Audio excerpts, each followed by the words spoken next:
you are part of an organization which is more than 100,000 people. Is it close to 150,000, Srimathi, now? Yes. Yeah. How do you build trust at scale, Srimathi? If you're going to focus on the problem and not the person, I think much of the trust gets built. So you become more outcome based. Right. See, in a household where in my village, when I was raised, I had my grand uncles, aunts, cousins, grandparents. So when we all come to the table to sit down, it was not a table. We used to sit down and have a lunch or a meal together. No one at the table asked, okay, who made this curry today? Who cooked the rice today? Who made the coffee today? We never used to ask who made it, right? It was always associated with what was prepared and given to us on the table to eat. I think it was a sheer trust saying that when you're in a household, no matter who prepares and brings something to you, you just cherish it. Beautiful. So they're more outcome based. If something is not good, you will just say, hey, you could have added a little more salt. I hope, this particular curry, you should have added a less oil. So we are focusing more on the dish and not the person who prepared it. Right. I think these are all simple things which gets deep rooted in you when you are young. True. Only thing is many of us don't bring them to the workplace. But these are young learnings, right? In school or in your own homes. Very nice. Very nice.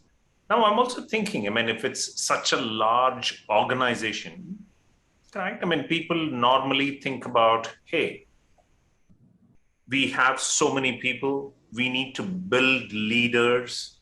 And of course, building leadership at scale is a larger issue as well. What has been your experience? Because, a lot of what I'm hearing now, Srimathi, is skill, scale, speed.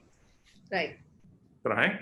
So scale is the middle. It's like the core of leadership. So how do you build leadership at scale, Srimathi? First of all, associating leadership with hierarchy is wrong. Beautiful. If leadership is based on empowerment, only then the organizations will be agile. True. Agile organizations are those who will need to move away from hierarchy based to network based. Beautiful.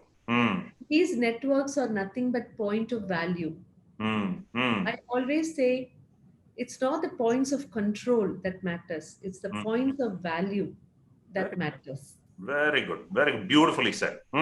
So when we talk about delegation, and we say that we need the tier 2, tier 3 layers in the organization, it must be based on value and not based on the bands of work in the hierarchy. I think what has taught us even amidst this pandemic is that you can work remote. Number 2, there is distributed leadership. Good. Because you have to get agility, especially when you're facing a customer and you have to bring about a transformation in the deals. More and more empowerment is happening based on the points of value rather than points of control. Okay, very nice.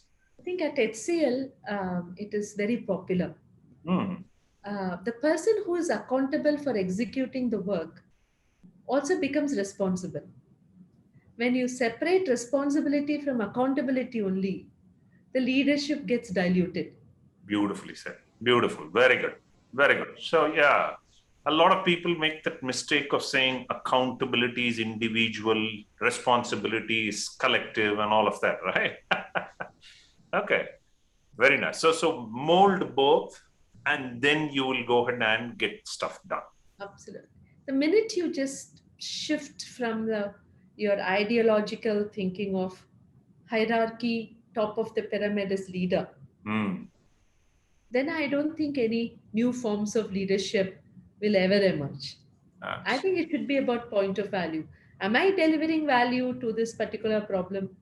Array, let her be the champion of change. Let her be the leader. Very good. Very Then the definition also is gets changed. So very good.